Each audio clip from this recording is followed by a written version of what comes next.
મારું નામ આરતી। અમે 12-13 વર્ષથી નોકરી કરી છે સફાઈ કામદારમાં, પણ હવે અમને અચાનક છૂટા કરી દેવામાં આવે છે। 2 મહિનાથી પગાર નથી થયો। અમારું ઘરનું કેમ પૂરું કરવું? અને હવે 10 પાસ માંગે છે। અને કોરોનામાં અમે ઘણી સેવા આપી, અમારા આખા ફેમિલીને કોરોના થઈ ગયું। રાત દિવસ અમે ઘણી મહેનત કરી, ત્યારે અમને છૂટા કરી દેવામાં ન આવ્યા, અને હવે અમને છૂટા કરી દેવામાં આવ્યા। હવે અમારે શું કરવું? 12-13 વર્ષથી અમે નોકરી કરતા હતા, અને હવે અચાનકથી અમને છૂટા કરી દેવામાં 10 પાસ માંગે છે, અને હવે અમારે ઘરનું કેમ પૂરું કરવું? મારું નામ હીરાભાઈ બાબુભાઈ સોલંકી, ગામ ખાકરેચી, પીએસસી ખાકરેચીમાં હું 15 વર્ષથી નોકરી કરું છું, બરાબર। અને નવી એજન્સી આવ્યા મુજબ હવે અચાનક અમને છૂટા કરી દેવા આવ્યા છે, તો અમારે હવે કેમ અમારે બધું આ પૂરું કરવું? 2 નાના છોકરા છે, પપ્પા છે, ઘરના છે। હવે હું એકલો જ કમાવામાં છું, તો મારે ઘર કેવી રીતે હલાવવું?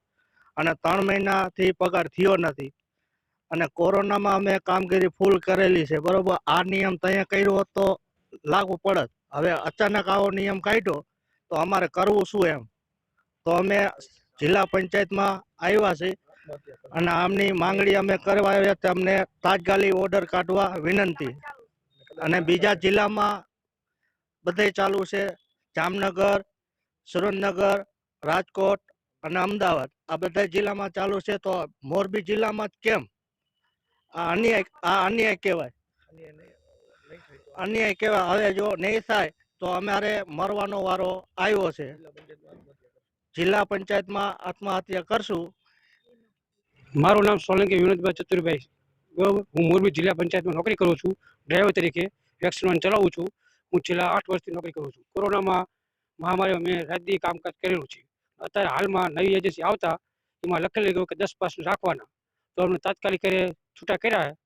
તો આની વિશે જરાક મને માહિતી આપો, ન્યાય અમને મળે એ અમને માંગણી ગઈ। મારો છૂટો થઈ ગયો હતો, હાલમાં નોકરીમાં બંધ છે, છેલ્લા 2 મહિનાથી તકલીફ પડે સાહેબ, શું કરવી? અત્યારે હું છૂટો થઈ ગયો, બરોબર। છેલ્લા અમારે 2 મહિના થયા, અત્યારે ઘરે છું, બરોબર। ઘરે બી મારા નાના નાના છોકરા છે, કમાવા ખાલી એક જ કમાવા વાળો છું, તો આની માટે મારે શું કરવું છે? મારું નામ ધાર્મિક ગીતેશભાઈ હાલાણી છે। હું MPHW માં ફરજ બજાવું છું, અને છેલ્લા 2 મહિનાથી અમારો પગાર કરવામાં આવ્યો નથી। અમારું ઘર અમારા પગાર ઉપર હાલતું હોય છે। હવે પપ્પાની એની કેપેસિટી ન હોય કે કમાવા જઈ શકે, પણ 2 મહિનાથી પગાર કરવામાં આવતો નથી, અને પગાર બાબતની માંગ કરી તો છૂટા કરવાની પણ ધમકી આપવામાં આવે છે। અને એક વખત જ્યારે અમે રજૂઆત કરવા આવ્યા હતા, ત્યારે એવું કહેવામાં આવ્યું હતું કે તમે કારખાને ચડી જાઓ।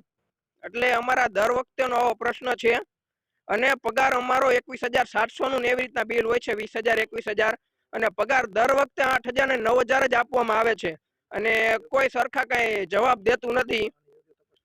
આની એક યોગ્ય તપાસ થવી જોઈએ, અને જો યોગ્ય તપાસ નહીં થાય તો અમે કાયદાકીય પગલાં પણ લેશું, અને ઉપર ગાંધીનગર સુધી જાણ કરશું, ને આ બાબતની ફરિયાદ તો કરશું ને કરશું જ। કારણ કે દર વખતે અમારો પગાર ખવાઈ જાય છે કે શું થાય છે કઈ ખબર અમને પડતી નથી।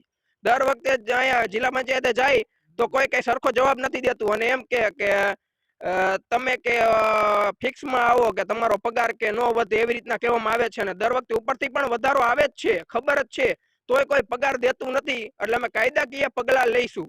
ભાઈ પરસોંડા, હું આખા ગુજરાત સ્ટેટ આઉટસોર્સ કર્મચારીનો પ્રમુખ હું। તે પહેલા અમે એકવાર જ્યારે આ લોકોને છૂટા કર્યા ને, ત્યારે પણ હું બધા કર્મચારી ક્લાસ 4 વાળાને લઈને અહીંયા રજૂઆત કરવા આવેલો હતો। ત્યારે એ લોકોએ એવું કીધું કે નવી એજન્સી આવતા તમારે લોકોને 10 પાસનું ધોરણ કરેલું છે। તો આટલા દિવસ અમે રાહ જોવી, બીજા જિલ્લામાં 10 ફેલ વાળા નોકરી કરે જ છે, આપણા મોરબી જિલ્લામાં જ નથી। અને આ નવી એજન્સી આવતા છેલ્લા નવેમ્બર મહિનાનો હજી પગાર આકરેલો નથી, અને પગારની પણ રજૂઆત કરી આજે, અને આજે આ લોકોના વરી પાછી પહેલી વાર તો અમે રજૂઆત કરી દીધી, આ ફરી પાછું આજે પ્રેસ કોન્ફરન્સ દ્વારા કહેવાનો મતલબ એ કે વરી પાછી રજૂઆત કરી, બીજા જિલ્લામાં નોકરી કરે છે તો આપણા મોરબી જિલ્લામાં કેમ નહીં? મારી આ જ રજૂઆત છે।